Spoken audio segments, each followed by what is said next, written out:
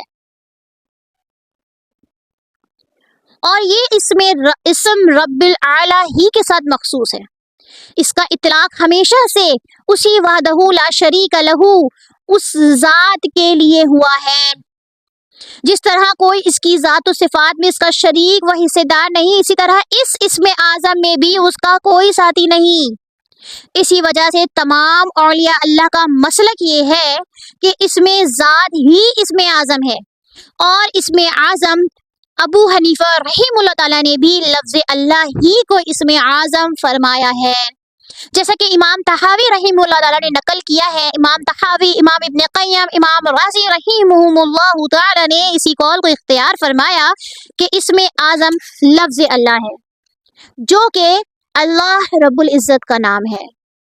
اب لفظ اللہ کے اسم اعظم ہونے پر دلائل قائم کرتے ہوئے فرماتے ہیں کہ لفظ اللہ تمام اسماء حسنہ اور تمام اعلیٰ صفات پر دلالت کرتا ہے۔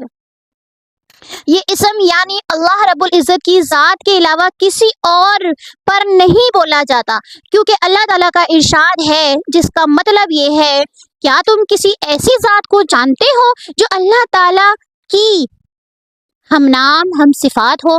حالانکہ ایسا نہیں ہے، لفظ اللہ تعالیٰ صرف اللہ رب العزت کی ذات پر بولا جاتا ہے۔ تمام اسماء حسنہ لفظ اللہ ہی کی طرف منسوب ہوتے ہیں، اور یہ قاعدہ ہے کہ جس کی طرف نسبت کی گئی ہو وہ منسوب سے افضل ہوتا ہے۔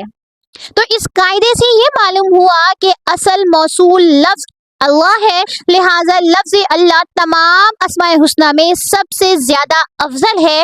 اس کے علاوہ یہ بات بھی یوں کہا جا سکتا ہے الرحمن، الرحیم، المالک، القدوس، یہ سب اللہ تعالیٰ کے نام ہیں، لیکن یوں نہیں کہا جا سکتا کہ اللہ رحمان کا نام ہے، اللہ رحیم کا نام ہے۔ لہٰذا نتیجہ یہ نکلا کہ تمام اسماء الحسنہ میں اصل اسم اللہ ہے۔ اللہ رب العزت کی ارشاد کا ترجمہ ہے، کہہ دیجئے کہ اللہ کو اللہ کہہ کر پکارو یا رحمان کہہ کر پکارو۔ یہ حضرات فرماتے ہیں اس آیت میں انہی 2 ناموں کو خاص طور پر ذکر کیا، پھر ان میں بھی نام مبارک اللہ الرحمان سے اشرف و افضل ہے۔ دو وجوہات کی بنا پر۔ نمبر ایک، اس آیات میں لفظ اللہ کو پہلے ذکر کیا گیا اور الرحمن کو بعد میں، جس سے لفظ اللہ کا افضل ہونا معلوم ہوتا ہے۔ نمبر دو، اسم الرحمن کمال رحمت پر دلالت کرتا ہے، جبکہ کمال قہر، غلبہ، عصمت، قدس، عزت پر دلالت نہیں کرتا، جبکہ اللہ اس میں مبارک ان تمام صفات پر بھی دلالت کرتا ہے، جس سے اس کا اشرف ہونا معلوم ہوا۔ ان چند وجوہات سے ثابت ہوتا ہے کہ اسم اعظم اللہ ہی ہے۔ اللہ رب العزت کے نام کا ادب۔ ایک بزرگ حضرت بشر بن حافی رحمہ اللہ تعالیٰ سے پوچھا گیا کہ آپ کی اللہ کے ہاں مقبولیت کا کیا سبب ہے؟ اس لیے کہ آپ کا نام لوگوں میں اس طرح مشہور ہے جیسے کسی نبی کا نام ہوتا ہے۔ فرمانے لگے، یہ محض اللہ رب العزت کا فضل ہے، اس میں میرا کوئی کمال نہیں۔ میں ایک گناہگار عیاش طبیعت آدمی تھا۔ ایک مرتبہ راستے سے گزرتے ہوئے ایک کاغذ پہ نظر پڑی۔ میں نے وہ کاغذ اٹھا کر دیکھا تو اس میں بسم اللہ الرحمن الرحیم لکھا ہوا تھا۔ میں نے اس کاغذ کو صاف کر کے اپنی جیب پر رکھا۔ میرے پاس اس وقت صرف 2 درہم تھے اور ان 2 درہموں کے علاوہ میں کسی اور چیز کا مالک نہیں تھا۔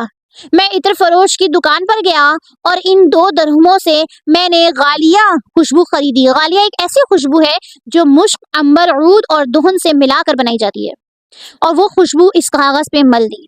اس رات جب میں سویا تو خواب میں نے کسی کہنے والے کو یہ کہتے ہوا سنا، یا بشر بن حارث رفعت اسمعنا عن الطریق، کہ اے بشر بن حارث، تو نے ہمارے نام کو راستے سے اٹھا کر صاف کرا، وَطَيَّبْتَهُ، اور تو نے اسے معطر کیا، لَأُطَيِّبَنَّ اسْمَكَ فِي الدُّنْيَا وَالْآخِرَةِ، ہم تیرے نام کو دنیا اور آخرت میں معطر کریں گے۔ سبحان اللہ! دیکھیں کتنا چھوٹا سا عمل تھا، لیکن اللہ کو کیسا پسند آیا۔ کیوں؟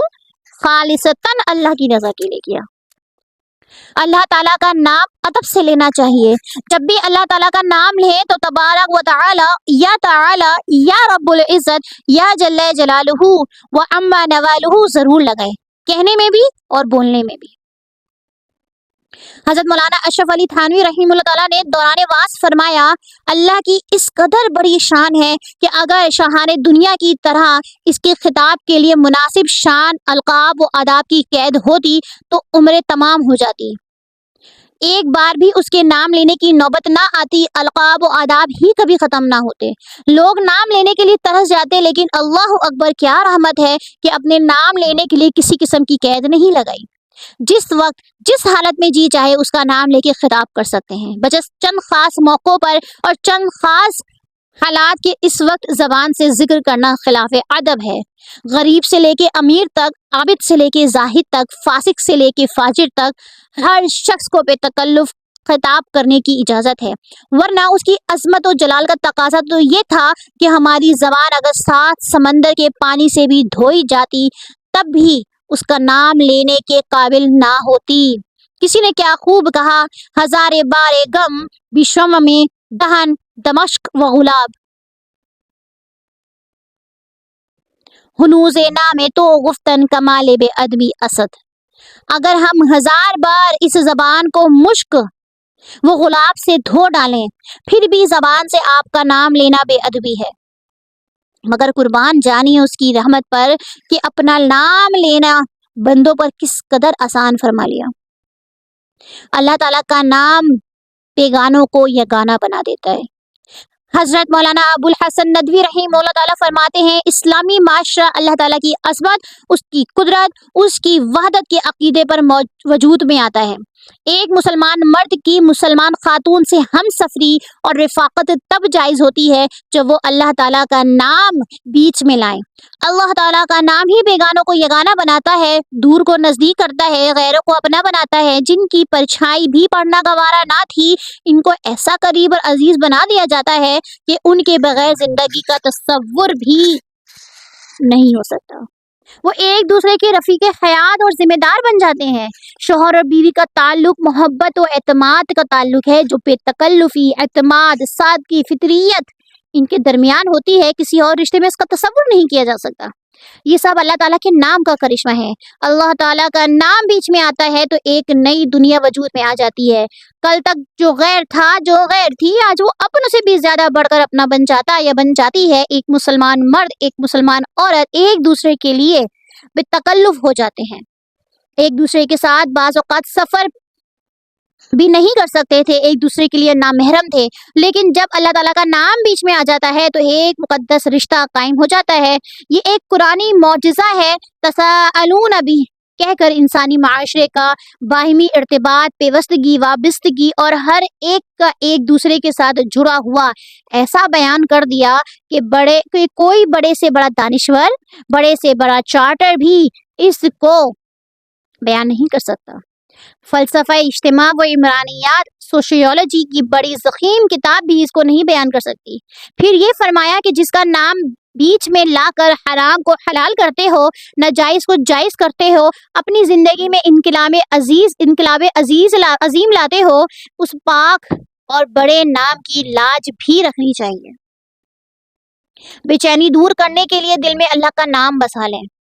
جس نے اللہ تعالیٰ کی یاد کو اپنے دل میں بسا لیا، اس نے سکون اور آرام پا لیا۔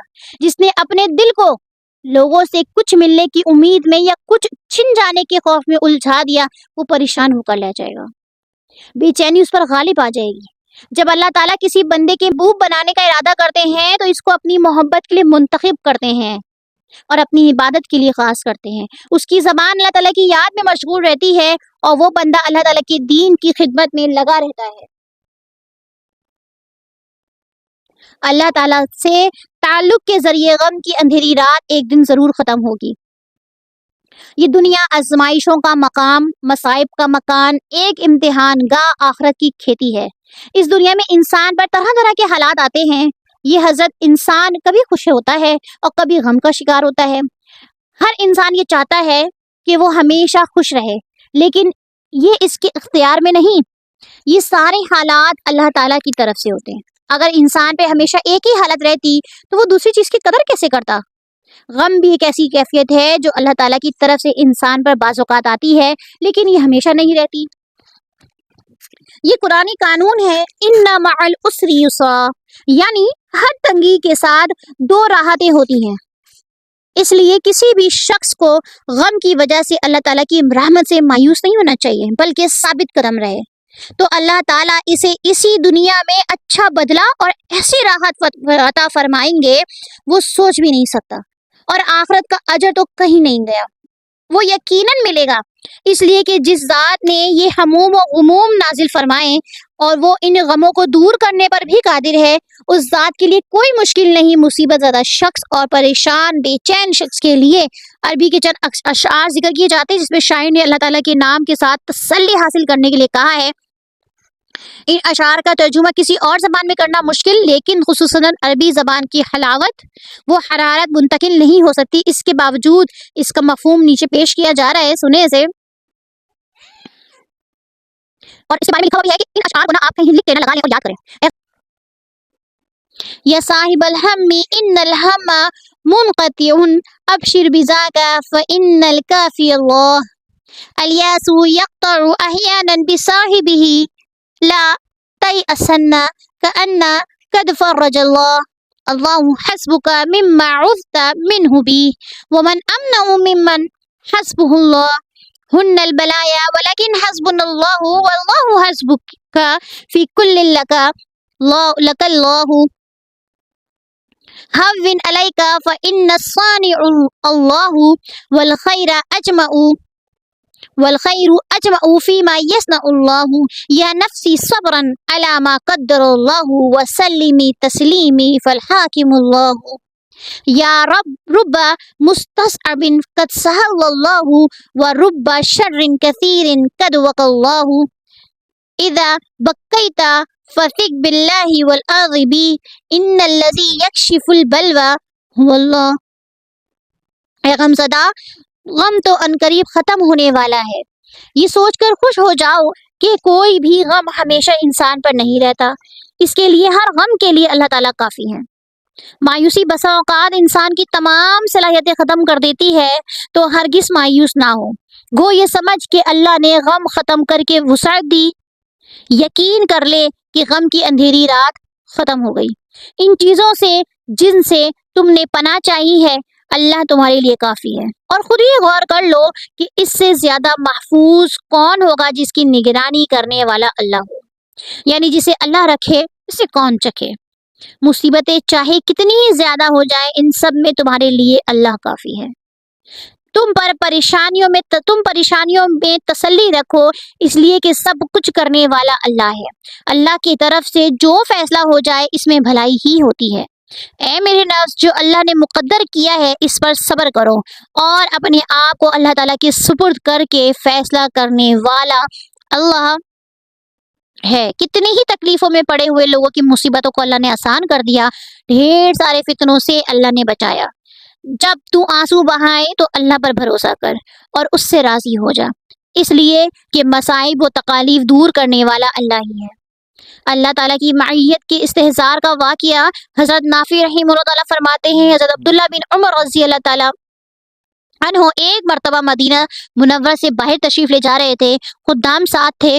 کھانے کا وقت ہوا، خدام نے دسترخوان بچھایا، سب کھانے کے لیے بیٹھے۔ ایک چرواہا بکریاں چراتا ہوا گزرا، اس نے سلام کیا۔ حضرت ابن عمر رضی اللہ تعالیٰ عنہ نے اسے کھانے کی دعوت دی، اس نے کہا میرا روزہ ہے۔ حضرت ابن عمر رضی اللہ تعالیٰ عنہ نے فرمایا اس قدر سخت گرمی کے زمانے میں کیسی لو چل رہی ہے، جنگل میں تو روزہ رکھ رہا ہے؟ اس نے عرض کیا میں ایام خالیہ کو وصول کر رہا ہوں، یعنی کہ دنیا کے اوقات کو قیمتی بنا رہا ہوں۔ سبحان اللہ۔ یہ قرآن پاک کی ایک آیت شریفہ کی طرف اشارہ تھا جو سورۃ الحاقہ میں ہے کہ حق تعالیٰ جنتی لوگوں کو فرمائیں گے کلوا واشربوا ہنیئا بما اسلفتم فی الایام الخالیہ۔ ان سے کہا جائے گا کھاؤ اور پیو مزے کے ساتھ ان اعمال کے بدلے میں جو تم نے گزرے ہوئے زمانے میں دنیا میں کیے ہیں۔ یعنی قیامت کے دن کہا جائے گا دنیا میں تم نے اللہ تعالیٰ کے واسطے اپنے نفس کی خواہشوں کو روکا تھا اور بھوک و پیاس کی تکلیفیں اٹھائی تھیں، اس کو آج کوئی روک ٹوک نہیں، خوب رچ کر پیٹ بھر کر کھاؤ پیو۔ ہم تو دنیا میں ہی خوب رچ کر پیٹ بھر کر کھانے کے لیے آئے جیسے، ہے نا۔ اللہ اکبر۔ اس کے بعد حضرت ابن عمر رضی اللہ تعالیٰ عنہ نے امتحان کے طور پر اسے کہا ہم ایک بکری خریدنا چاہتے ہیں، اس کی قیمت بتا دو اور ہم سے لے لو، ہم اس کو ذبح کریں گے، تمہیں بھی گوشت دیں گے کہ افطار میں کام دے گی۔ اس نے کہا یہ بکریاں میری نہیں ہیں، میں تو غلام ہوں، یہ میرے سردار کی بکریاں ہیں۔ حضرت ابن عمر رضی اللہ تعالیٰ عنہ نے فرمایا سردار کو کیا خبر ہوگی، اسے کہہ دینا بھیڑیا کھا گیا۔ اس نے آسمان کی طرف اشارہ کیا اور کہا فَأَيْنَ اللَّهُ، سبحان اللہ، فَأَيْنَ اللَّهُ، اللہ تعالیٰ کہاں چلے گئے؟ یعنی وہ پاک پروردگار تو دیکھ رہا ہے، جب وہ مالک الملک دیکھ رہا ہے تو میں کیسے کہہ سکتا ہوں کہ بھیڑیا کھا گیا؟ یہ تھا ایمان۔ حضرت ابن عمر رضی اللہ عنہ تعجب اور مزے سے بار بار فرمایا کرتے تھے، ایک چرواہا کہتا تھا این اللہ، این اللہ، اللہ تعالیٰ کہاں چلے جائیں گے، اللہ تعالیٰ کہاں چلے جائیں گے۔ آج ہم بھی کچھ کہیں ایسا، کوئی گناہ کی طرف ہمیں راغب کرے اور ہم کہیں فَأَيْنَ اللَّهُ، اللہ تعالیٰ کہاں چلے گئے، کہ اگر ہم اللہ تعالیٰ سے چھپ کے کہیں کوئی گناہ کر سکتے ہیں تو میں کرنے تیار ہوں۔ اس کے بعد حضرت ابن عمر رضی اللہ عنہ شہر میں واپس تشریف لائے تو اس غلام کے آقا سے غلام کو اور بکریوں کو خرید کر غلام کو آزاد کر دیا اور وہ بکریاں اسی کو ہبہ کر دیں۔ یہ اس وقت کے چرواہوں کا حال تھا کہ ان کو جنگل میں بھی یہ فکر تھی کہ اللہ دیکھ رہے ہیں۔ سبحان اللہ۔ غیر اللہ کو دل سے نکالنے کی دعا۔ انسان کو چاہیے کہ دل پر ایسی محنت کرے کہ اس کے دل میں اللہ کے سوا نہ کسی سے امید باقی رہے، نہ اللہ کے غیر کا خوف رہے۔ اس نعمت کے حصول کے لیے ایک دعا اور ایک حدیث یاد کر لیں، دعا بار بار مانگتے رہیں، حدیث کا اکیلے میں مراقبہ کرتے رہیں، سوچیں اور دوسروں کو بھی اس کی دعوت دیں۔ انشاءاللہ تعالی جلد ہی یہ کیفیت اور نعمت عظیمہ حاصل ہوگی، پھر اللہ کے غیر سے امید اور خوف ختم ہو جائے گا۔ اچھا، اللہ سے غیر کا مطلب کیا ہے؟ مطلب یہاں اللہ سے غیر کا مطلب کیا ہے کہ ہم بت اور مطلب بتوں کی پوجا، مطلب بتوں سے نہ مانگ لیں، پتہ نہیں۔ اللہ سے غیر کا مطلب یہ کہ اللہ کے علاوہ ہم کسی اور جانب کوئی راستہ پیش کریں۔ ہمارے پاس کوئی پریشانی آئی تو ہم یہ نہ سوچیں کہ ہم اللہ تعالیٰ سے جا کے مانگیں گے، اللہ تعالیٰ سے اس کا مسئلے کا حل لیں گے، نہیں، ہمارے دماغ میں پہلے ہی کوئی بندہ کلک ہو جائے آئی بات سمجھ میں؟ تو وہ بندہ کلک نہیں ہونا چاہیے بلکہ اللہ کلک ہونا چاہیے. سلوشن پہلا کیا آنا چاہیے؟ اللہ. اسباب بلا شبہ اللہ تعالیٰ انسانوں کے ذریعے چیزوں کے ذریعے بنائیں گے، لیکن پہلا مائنڈ میں کلک ہونا چاہیے اللہ. ٹھیک ہے. دعا کیا ہے؟ دعا جی یہ ہے اللہم اقذف فی قلبی رجاءک واقطع رجائی عمن سواک فلا ارجو احدا غیرک. اے اللہ میرے دل میں صرف اور صرف اپنے سے امید پیوست فرما دے اور میرے دل سے اپنے غیر کی امید ختم فرما دے، یہاں تک کہ میں کسی سے بھی آپ کے سوا امید نہ رکھوں. مخلوق ہم پر مسلط ہوگی یا ہمارے لیے مسخر ہوگی. حضرت وہاب ابن ابان قرشی رحیم اللہ تعالیٰ کہتے ہیں ایک مرتبہ حضرت ابن عمر رضی اللہ تعالیٰ عنہ ایک سفر میں گئے. وہ چلے جا رہے تھے کہ راستے میں انہیں کچھ لوگ کھڑے ہوئے ملے. انہوں نے پوچھا کیا بات ہے، یہ لوگ کیوں ایک جگہ کھڑے ہیں؟ لوگوں نے بتایا آگے راستے پر ایک شیر ہے جس سے یہ خوف زدہ ہیں. حضرت ابن عمر رضی اللہ تعالیٰ عنہ اپنی سواری سے نیچے اترے اور چل کر اس شیر کے پاس گئے، اس کے کان کو پکڑ کر مروڑا، اس کی گردن پر تھپڑ مار کر اسے راستے سے ہٹا دیا. واپسی آتے ہوئے اپنے آپ سے فرمایا حضور صلی اللہ علیہ وآلہ وسلم نے تمہیں غلط بات نہیں فرمائی، میں نے حضور صلی اللہ علیہ وسلم کو فرماتے ہوئے سنا انما یسلط علی ابن آدم مخافہ ابن آدم ولو ان ابن آدم لم یخف الی اللہ لم یسلط علیہ غیرہ وانما وکل ابن آدم لمن رجا ابن آدم ولو ان ابن آدم لم یوجا الی اللہ لم یکلہ الی غیرہ. اے ابن آدم وہی چیز مسلط ہوتی ہے جس سے ابن آدم ڈرتا ہے. اگر ابن آدم اللہ تعالیٰ کے سوا کسی اور چیز سے نہ ڈرے تو اس پر اللہ تعالیٰ کے علاوہ اور کوئی چیز مسلط نہ ہو. ابن آدم اس چیز کے حوالے کر دیا جاتا ہے جس چیز سے اسے نفع نقصان ملنے کا یقین ہوتا ہے. اگر ابن آدم اللہ تعالیٰ کے علاوہ کسی اور چیز سے نفع یا نقصان کا یقین نہ رکھے تو پھر اللہ تعالیٰ اسے کسی اور چیز کے بالکل حوالے نہ کرے. ومن عرف اللہ لا یہرب من شیء ولا یخاف من شیء سواہ. جس نے اللہ تعالیٰ کو اس کی معرفت، جس نے اللہ تعالیٰ کو اس کی عظمت وہ صفات کے ساتھ پہچان لیا تو وہ کسی چیز سے نہیں بھاگے گا. اللہ تعالیٰ کے سوا کوئی دوسری چیز سے خوف نہیں کھائے گا. آپ بڑے سے بڑے طاقتور، بہادر سے بہادر، جنرل، کرنل، جنات، بھوت، جادو، آصف وغیرہ کو خوف دل سے نکال دیں. ان سب کا خوف دل سے نکال دیں. کیوں؟ کیونکہ کوئی جن بھوت اللہ کے حکم کے بغیر کچھ بھی نہیں کر سکتا. جیسے ایک چونٹی راستے کے بیچ میں پاؤں پھیلائے بیٹھی تھی. کسی نے پوچھا خیر تو ہے، کیوں بیٹھی ہو؟ کہنے لگی سنا ہے آج یہاں سے ہاتھی گزرے گا، اس کا راستہ روکنے بیٹھی ہوں. یہ تو ایک کمزور مخلوق اور طاقتور مخلوق کی مثال ہے. جو ہے چونٹی مخلوق کمزور ہے اور ہاتھی طاقتور مخلوق کی مثال ہے کہ ہاتھی اور چونٹی کا مقابلہ تعجب خیز اور کھیل معلوم ہوتا ہے کیونکہ ان کا مقابلہ ہو ہی نہیں سکتا. مخلوق کتنی بھی طاقتور اور زور آور ہو لیکن اللہ جل جلالہ کے مقابلے میں کوئی حیثیت نہیں رکھتی. لہٰذا مخلوق کا دل سے اثر نکال دیجیے تو پھر وہ مخلوق آپ کے قدموں میں مسخر ہو جائے گی. اور اگر مخلوق کا خوف تاثر دل میں بٹھا لیا تو وہ مخلوق خواہ کتنی ہی کمزور ہو سر پر مسلط ہو جائے گی. اللہ معی افضل ایمان ہے. اللہ معی مطلب اللہ میرے ساتھ ہے.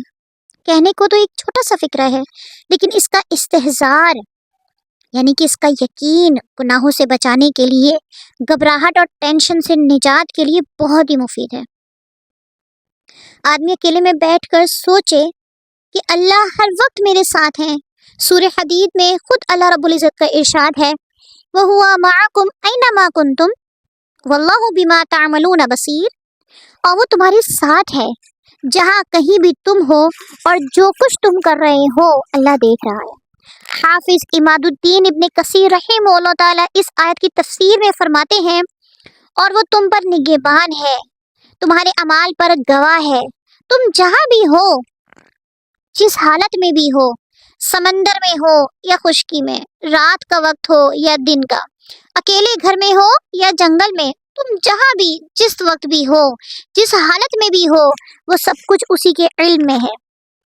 اس کے علم میں سب کچھ برابر ہے، سب کچھ اس کی نگاہ کے سامنے ہے۔ اس کی صفت اور قوت اور شان سماعت کا خاصہ ہے کہ تمہارے کلام اور سرگوشیاں سنتا ہے، تمہارے مکان یعنی ٹھکانے کو جانتا ہے، تمہارے راز کی باتوں کو بھی جانتا ہے۔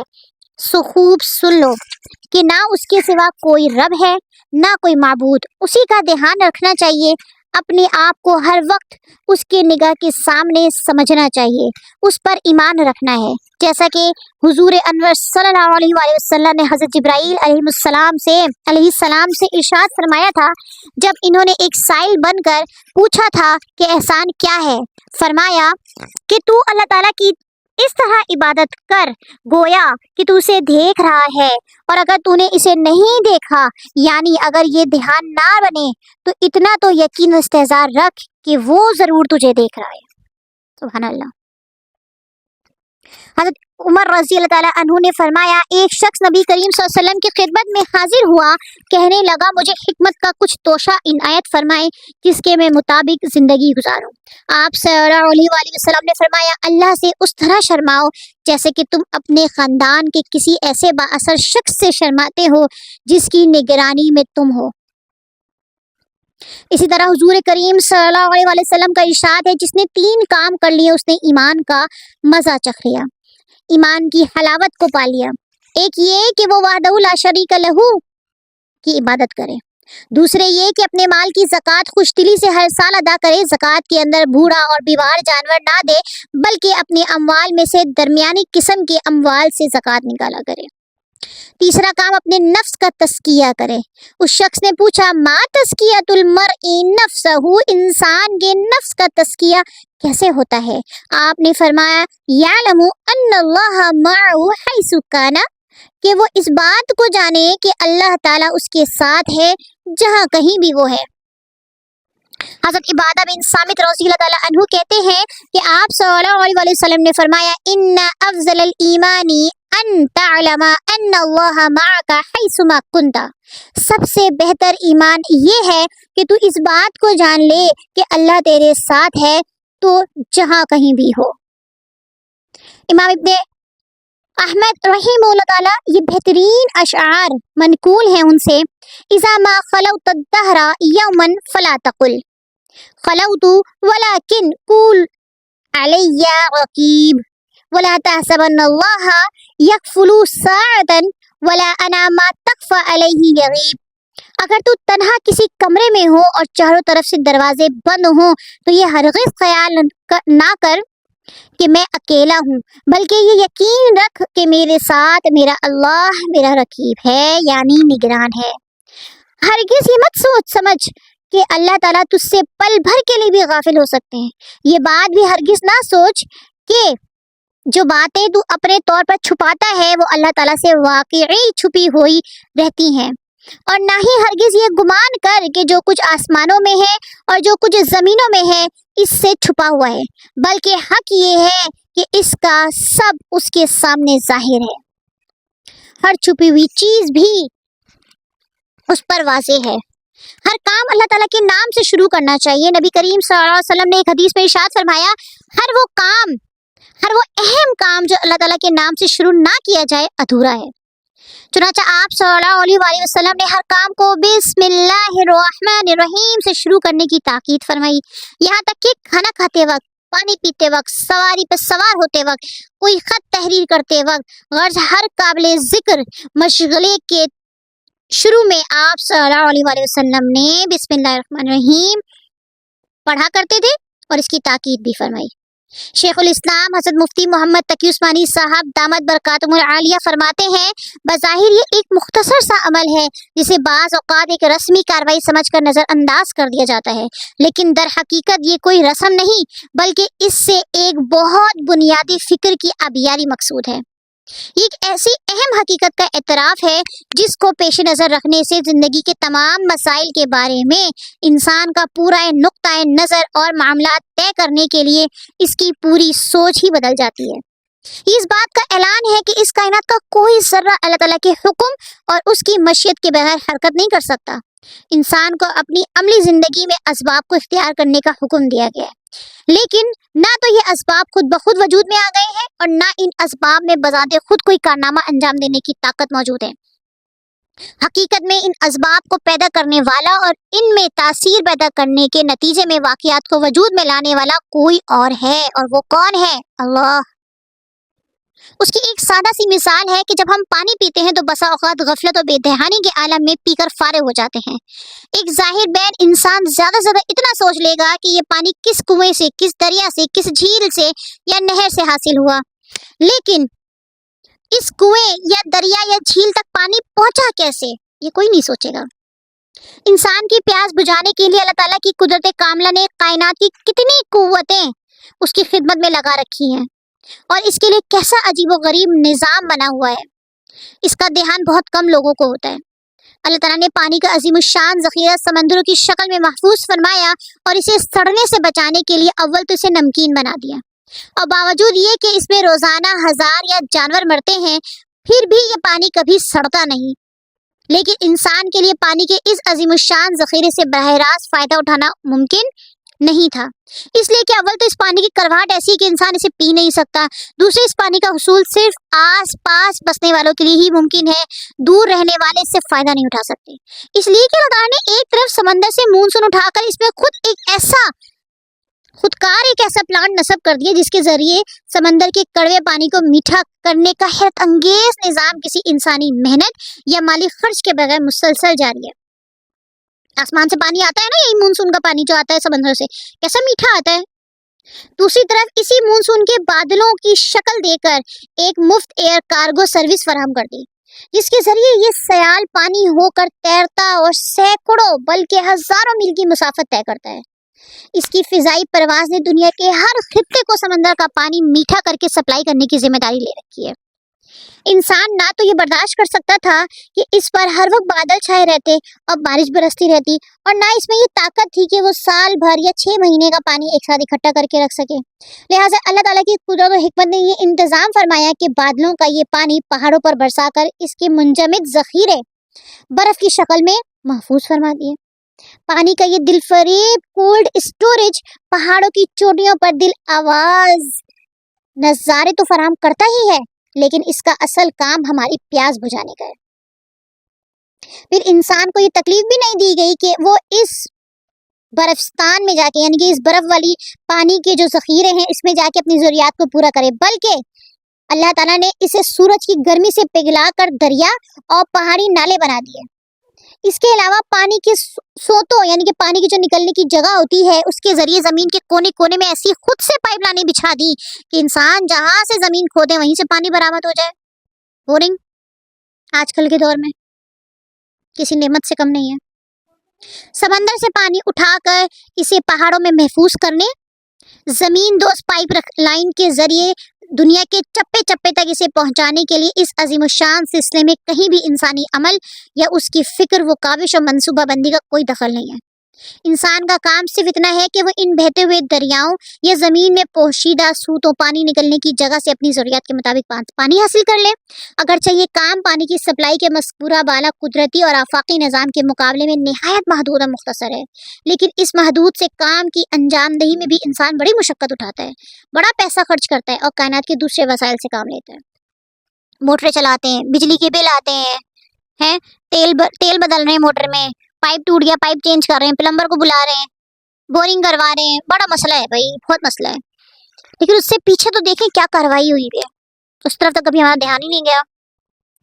پانی کا ہر وہ گھونٹ جو ہر ایک لمحے میں ہم اپنے حلق میں اتار رہے ہوتے ہیں، آب رسانی کے اس سارے طویل عمل سے گزر کر ہم تک پہنچا ہے، جس میں سمندر، بادل، پہاڑ، آفتاب، ہوائیں، ندی، نالے، زمین اور اس میں پوشیدہ خزانے، اس پر چلتے ہوئے جانور، بالآخر انسان اور اس کے بنائے ہوئے آلات سب اپنا اپنا کردار ادا کر چکے ہوتے ہیں۔ جب حضرت صلی اللہ علیہ وسلم نے یہ تعلیم دی کہ پانی پینے سے پہلے بسم اللہ کہو یعنی اللہ تعالیٰ کا نام لے کر پینا شروع کرو تو در حقیقت اس کا مقصد یہی ہے کہ پانی کی اس نعمت کے استعمال سے پہلے اللہ تعالیٰ کے اس احسان عظیم کو یاد کرو جس نے تمہارے ہونٹوں تک پانی کے یہ گھونٹ پہنچانے کے لیے کائنات کی کتنی قوتوں کو تمہاری خدمت میں لگا دیا۔ اس پانی کے حصول کے لیے تم نے چند ظاہری اسباب ضرور اپنے عمل اور محنت سے اختیار کیے، لیکن ان ظاہری اسباب کی رسائی ایک خاص حد سے آگے نہیں۔ اس حد کے پیچھے اللہ تعالیٰ کی ربوبیت کا وہ محیر العقل یعنی کہ عقل کو حیران کر دینے والا نظام کام کر رہا ہے جو انسان کے عمل ہی نہیں اس کی سوچ اور تصور کی پرواز سے بھی اونچا ہے۔ پھر ایک عام آدمی کو اس سے زیادہ کس بات سے سروکار ہوتا کہ اسے پیاس لگی تھی جسے اس نے ایک گلاس پانی پی کر بجھا دی، لیکن یہ پانی حلق سے اتر کر جا کہاں رہا ہے؟ ابھی تو بات ختم نہیں ہوئی اور اس نے جسم کی کیا کیا خدمات انجام دی ہے اس پانی نے۔ اس کی طرف عام طور پہ کسی کا دھیان نہیں جاتا۔ ذرا غور سے کام لیں تو در حقیقت ہماری جسمانی مشینری ایک ایک پرزے کو پانی کی ضرورت تھی، جس کے بغیر یہ مشینری کام نہیں کر سکتی تھی، لیکن چونکہ عام انسان یہ بھی پتہ نہیں لگا سکتا کہ اس کے جسم میں کب پانی کا مطلوبہ مقدار کم ہو جائے گی، اور اس کی قدرت اس لیے کہ قدرت خداوندی نے اسے پیاس کی شکل میں ایک عام فہم میٹر فراہم کیا جو ہر عالم اور جاہل، شہری دیہاتی، یہاں تک کہ ناسمجھ بچے کو بھی خود بخود یہ بتا دیتا ہے کہ اسے پانی کی ضرورت ہے۔ ایسا تھوڑی ہوتا کہ بس پانی پی لیا ہم نے، ہمیں پانی کی ضرورت محسوس ہوتی ہے نا، ہمیں یہ ہوتا ہے نا کہ ہمیں پیاس لگ رہی ہے تو یہ اللہ تعالیٰ نے ہمارے اندر ایک میٹر فراہم کیا ہے ہمیں، لیکن در حقیقت پانی کا اصل فائدہ اس سے کہیں آگے ہے۔ پانی کی ضرورت وہ اسے صرف اپنے ہونٹ اور حلق کی ضرورت سمجھ کر ہم پیتے ہیں، انہی دو چیزوں کو ترک کر کے مطمئن ہو جاتا ہے کہ ہماری پیاس تو بجھ گئی ہے، لیکن در حقیقت پانی کا اصل فائدہ اس سے کہیں آگے ہے۔ صرف ہونٹ اور حلق کی نہیں، پورے جسم کی مانگ تھی، اور وہ حلق سے گزر کر جسم کے اس حصے کو سیراب کرتا ہے جسے اپنی زندگی برقرار رکھنے کے لیے اس کی ضرورت تھی، اور اس طرح جسم کے اندرونی پائپ لائنز کے ذریعے وہ پانی سر سے لے کر پیر تک ضرورت کی تمام جگہوں تک پہنچا دیتا ہے۔ پھر جتنے پانی کی ضرورت جسم کو ہوتی ہے اتنا جسم میں باقی رہتا ہے، اور باقی حصہ جسم کی دھلائی کے بعد اپنے ساتھ مضر اجزاء کو بہا کر دوبارہ جسم سے باہر نکل جاتا ہے۔ اگر پانی ہم پیتے رہیں اور وہ جسم کے اندر بڑھتا رہے تو ہماری حالت کیا ہو جائے گی؟ اللہ اکبر۔ اسی طرح روٹی کے اس نوالے کو دیکھ لیں جو ہر لمحے میں حلق سے اتار لیتے ہیں۔ ایک ظاہر بین نگاہ صرف اس حد تک جاتی ہے کہ ہم نے اسے اپنے کمائے ہوئے پیسوں سے بازار سے آٹا خریدا اور روٹی تیار کر لی، لیکن بازار تک اس آٹے کو پہنچانے کے لیے کائنات کی کتنی طاقتیں سرگرم ہیں، اس کی طرف عموماً نظر نہیں جاتی۔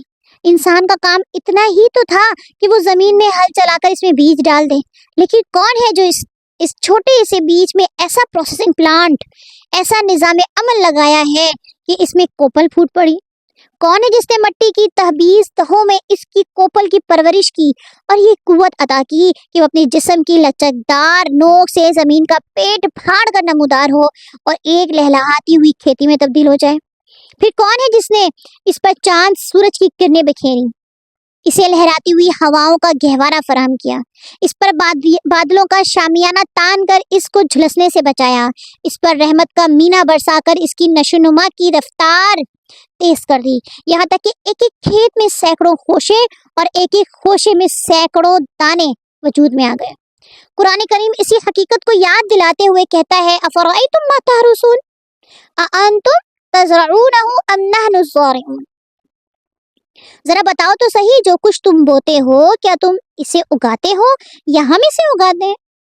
جب حضرت صلی اللہ علیہ وسلم یہ فرماتے ہیں کہ کھانا کھانے سے پہلے بسم اللہ کہو تو اس کا مقصد اسی حقیقت کی طرف توجہ دلانا ہے کہ اس نوالے کا حصول صرف تمہاری قوت بازو کا کرشمہ نہیں بلکہ اس دینے والے کی دین ہے جس نے تمہیں اس تک پہنچانے کے لیے کائنات کی عظیم طاقتوں کو تمہارے لیے رام کر دیا۔ لہٰذا اس نوالے سے لطف اندوز ہوتے ہوئے اس دینے والے کو فراموش نہ کرو۔ یوں تو اللہ تعالیٰ کی یہ عطا اس کی مخلوق کے لیے عام ہے، کھانا پانی جانوروں کو بھی ملتا ہے، لیکن جب انسان کو اللہ تعالیٰ نے عقل و شعور بخشا اس میں بے شعور جانور میں اتنا فرق تو ہونا چاہیے نا کہ ہم میں اور جانوروں میں اتنا فرق تو ہو کہ باشعور مخلوق ان نعمتوں سے فائدہ اٹھاتے وقت غفلت کا مظاہرہ کرنے کے بجائے اپنے محسن حقیقی کو یاد کر لیا کرے اور گناہوں سے بچے۔ گرم گرم روٹی اپنے بچوں کو ڈال کے دیں اور بچے آگے سے تعریف کریں، ماں ماں کیا گرم گرم روٹی ہے، کتنا اچھا لگتا ہے، ساری تھکن نکل گئی۔ 40 degree centigrade 48 degree centigrade میں بھی اگر آپ کھڑے ہو کے روٹیاں پکا رہی ہیں، پسینے میں شرابور ہیں، لیکن ایک جملہ سن کے آپ واپس سے تر و تازہ ہو جائے، میں بھی واپس سے تر و تازہ ہو جاؤں یہ جملہ سن کے، تو کیا ہی خوب میرے رب کی شان ہونا کہ ہم جب اللہ تعالیٰ کی تعریف بیان کریں کہ ہمیں بھی طاقت کس نے دی ہے؟ اللہ نے۔ یہ روٹی ہمیں کس نے دی ہے؟ اللہ نے۔ اس لیے نہیں دی اللہ تعالیٰ نے روٹی ہمیں کہ میرا میاں کما کے لے کر آ رہا ہے، بلا شبہ وہ میرے لیے اسباب بنا ہے، لیکن وہ بھی مجھے اللہ تعالیٰ کی طرف سے عطا کیا گیا ہے۔ ڈائریکٹ کنیکشن بنانا ہے ہمیں اللہ سے۔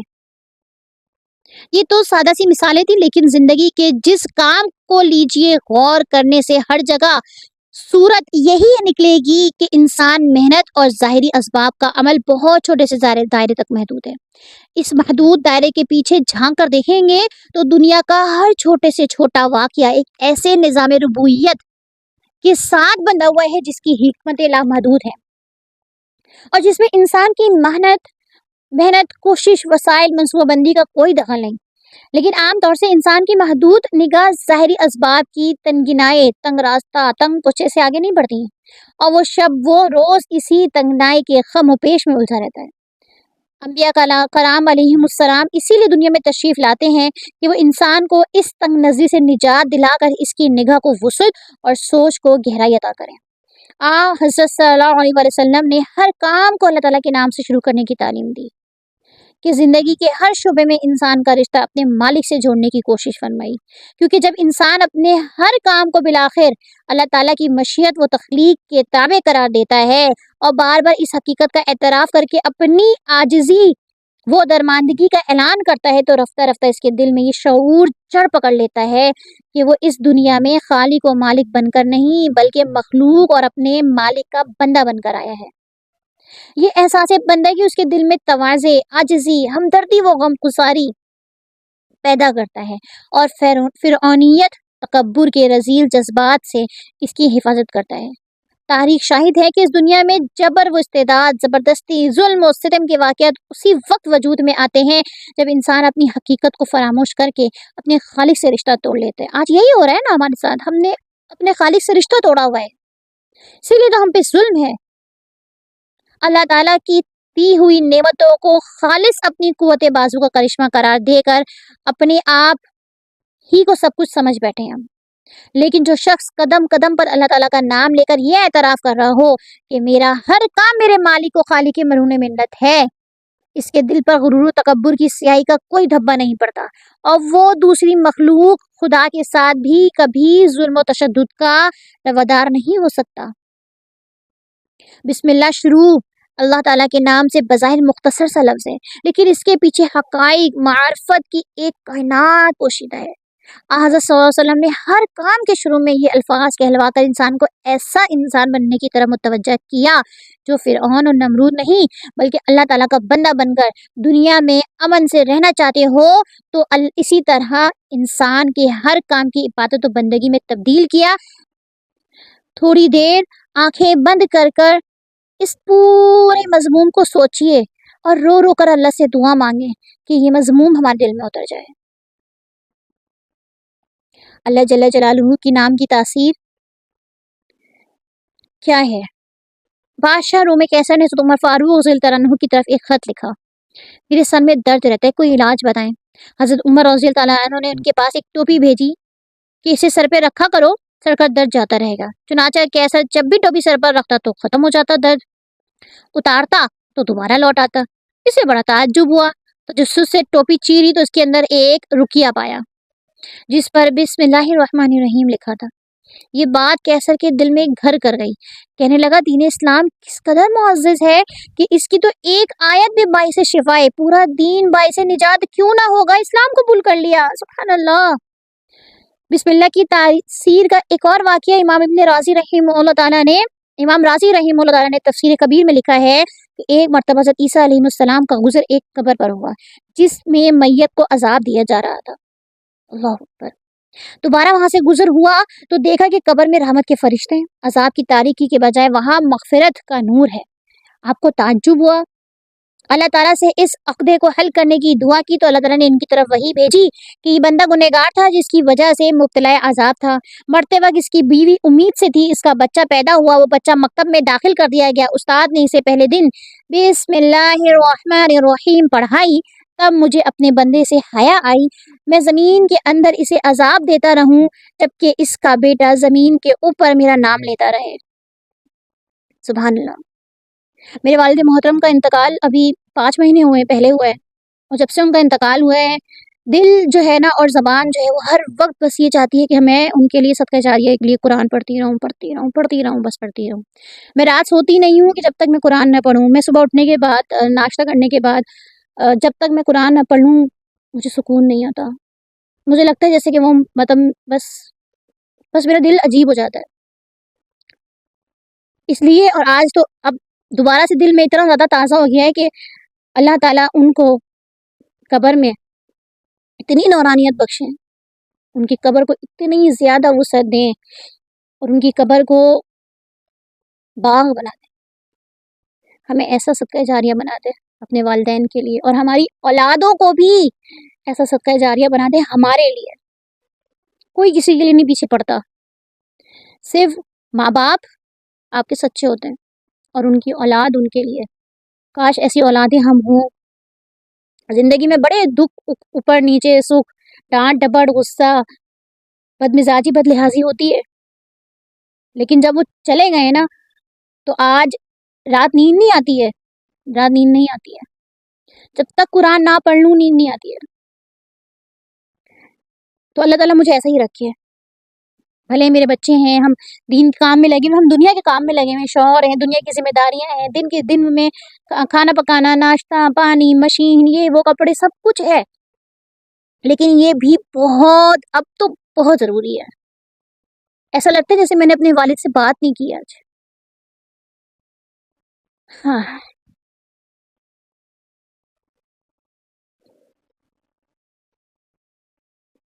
سینے میں ایک گھر، امام ابن قیم رحمہ اللہ تعالیٰ فرماتے ہیں، اس بات کو خوب سمجھ لو، اللہ تعالیٰ نے سینے میں ایک گھر پیدا کیا اور وہ دل ہے۔ وہ گھر کیا ہے؟ وہ گھر دل ہے۔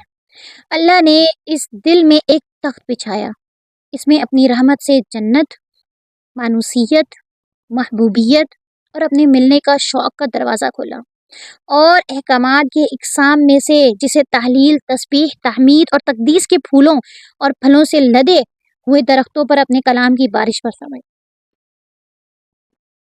اس باغ کے وسط میں یعنی کہ درمیان میں اللہ تعالیٰ کی معرفت کا ایک درخت ہے جو محبت، رجوع، خوف اور اس کی خوشی کے پھل اللہ تعالیٰ کے حکم سے دیتا ہے۔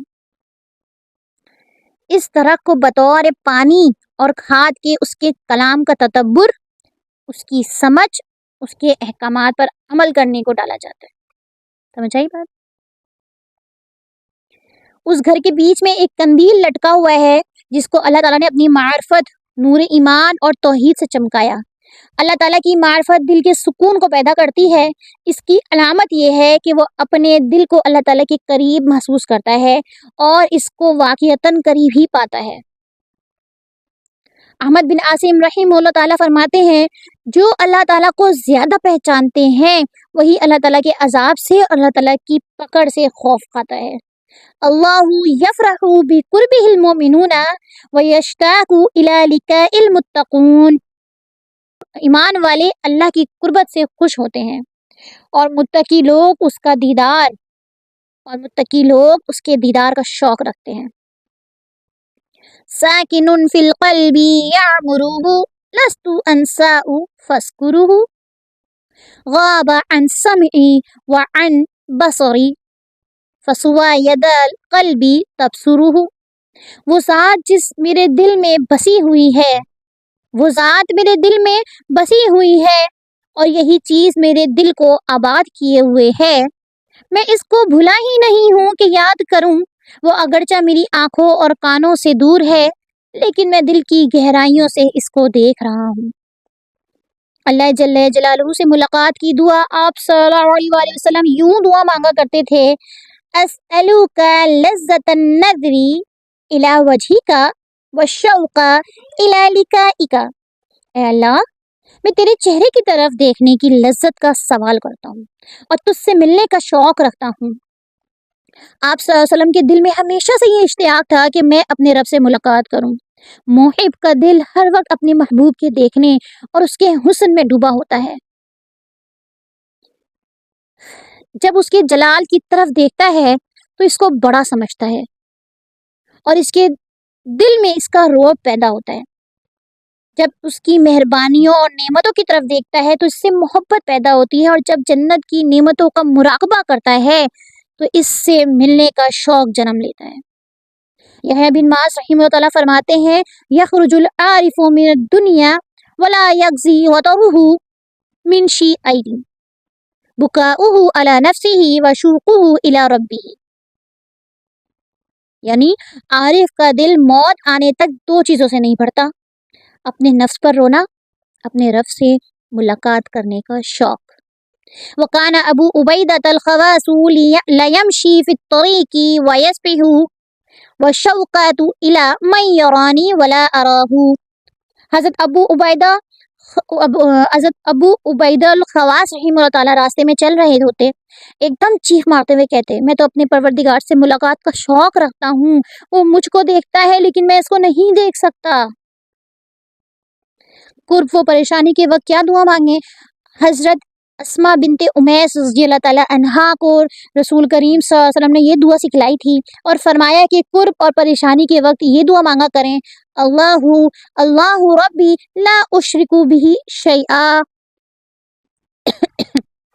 اللہ میرے رب ہیں، میں اسی کے ساتھ کسی کو شریک نہیں ٹھہراتی۔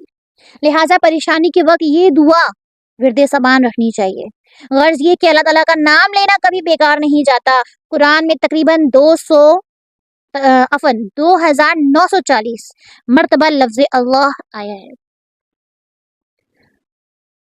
اب قیمتی صرف 4 پوائنٹس ہیں، اس کے بعد ختم کرتے ہیں۔ مسلمان بندے کو کیا چاہیے؟ اس یقین کو دل میں بٹھائے کہ میرا مولا، میرا آقا، میرے مسائل کا حل کرنے والا، میری پریشانیاں دور کرنے والا دنیا میں کوئی بھی نہیں ہے سوائے اللہ جل جلالہ کے۔ جب یہ یقین پکا ہو جائے تو پھر ایک اللہ وحدہ لا شریک لہ کی ہی عبادت کرنے میں، بندگی کرنے میں دن و رات محنت و کوشش کرے گا۔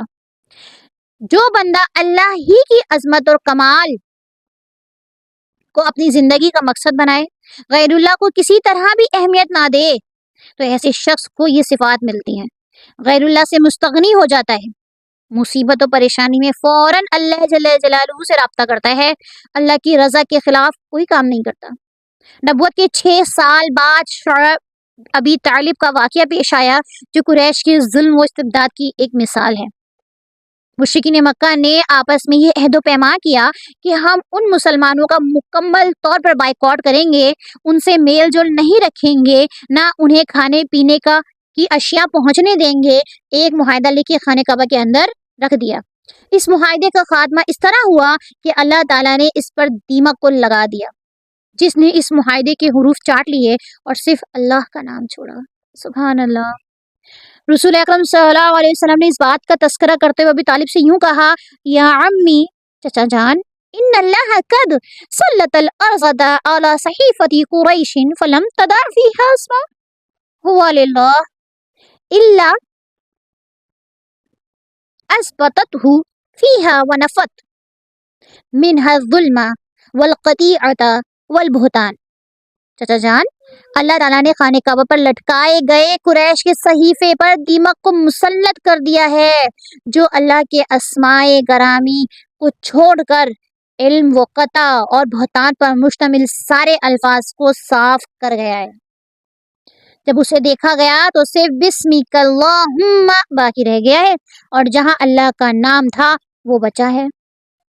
سبحان اللہ، سبحان اللہ، سبحان اللہ۔ ہماری زندگیوں میں بھی صرف اور صرف اللہ ہی کا نام باقی رہے، اسی پہ ہی ہمارا اختتام ہو، اسی پہ ہی ہماری زندگی تام ہو، اور آج ہم اپنے دل سے ہی وہاں نکال دیں کہ ہمارے لیے کوئی اور آئے گا، ہمارے لیے ہمارا اللہ کافی ہے، ہر مصیبت، ہر پریشانی سے نکالنے کے لیے۔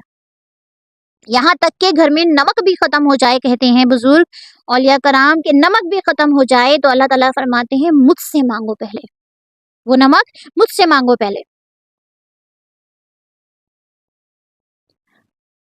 تو آگے بھی آپ لوگ اس بات کو پہنچائیں، شیئر کریں ویڈیو کو، اور آگے بھی زیادہ سے زیادہ لوگوں کو پہنچائیں، تعلیم کی دعوت دیں، لوگوں کو جوڑیں، آپ کو بھی فائدہ ہو انشاءاللہ۔ دعا کیجیے، ہمارے لیے بھی دعا کیجیے۔ اپنا بہت زیادہ خیال رکھیے، دعا میں بہت بہت بہت زیادہ یاد رکھیے کہ اللہ پاک ہم سب کو دین پہ چلنے والا بنا دے اور ہماری اس چھوٹی سی محنت کو بھرپور فرما دے انشاءاللہ۔ اس کے بعد الرحمن الرحیم، اسماء الحسنہ کے جو 99 نام ہیں ان کے اوپر مکمل ڈیٹیل پہ بات ہے، تو وہ بھی انشاءاللہ آگے رہے گی اب جاری۔ تو اب آپ لوگ سے گزارش ہے کہ سنیں اور اس پہ عمل کریں، اور مجھے بھی عمل کرنے کی توفیق ہو، آمین ثم آمین۔ دعا میں بہت زیادہ یاد رکھیے گا، اپنا بہت بہت بہت زیادہ خیال رکھیے گا۔ سبحانک اللہم وبحمدک اشہد ان لا الہ الا انت استغفرک واتوب الیک۔ السلام علیکم ورحمۃ اللہ وبرکاتہ۔